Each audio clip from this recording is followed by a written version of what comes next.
हे स्वामिनाथ करुणाकर दीनबन्धो श्रीपार्वतीशमुखपङ्कजपद्मबन्धो श्रीशादिदेवगणपूजितपादपद्म वल्लीसनाथ मम देहि करावलम्बम् देवादिदेवसुतदेवगणाधिनाथ देवेन्द्रवन्द्यमृदुपङ्कजमञ्जुपाद देवर्षिनारदमुनीन्द्रसुगीतकीर्ते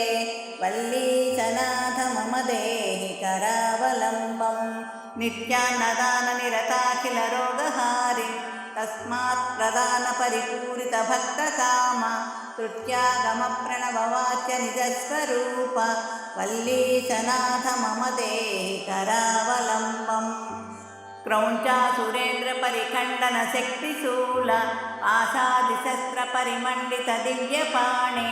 श्रीकुण्डलीधरतुण्डशिखीन्द्रवाह वल्लीसनाथ मम देहि करावलम्बम् देवादिदेवरथमण्डलमध्यवेद्य देवेन्द्रपीठनगरं दृढचापहस्तं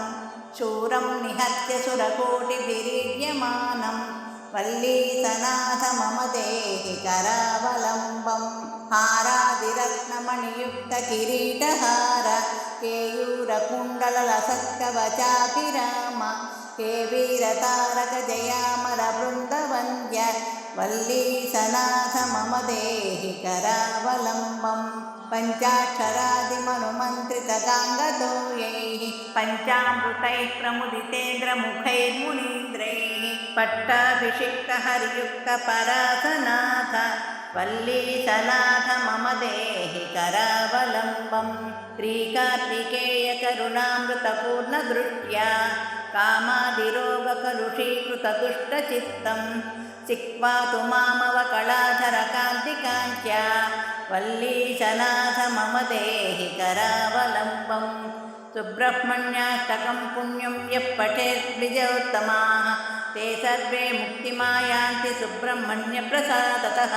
सुब्रह्मण्याष्टकमिदं प्रातरुत्थाय यः पठेत् कोटिजन्मकृतं पापं तत्क्षणादेव नश्यति इति श्रीसुब्रह्मण्याष्टकं सम्पूर्णम्।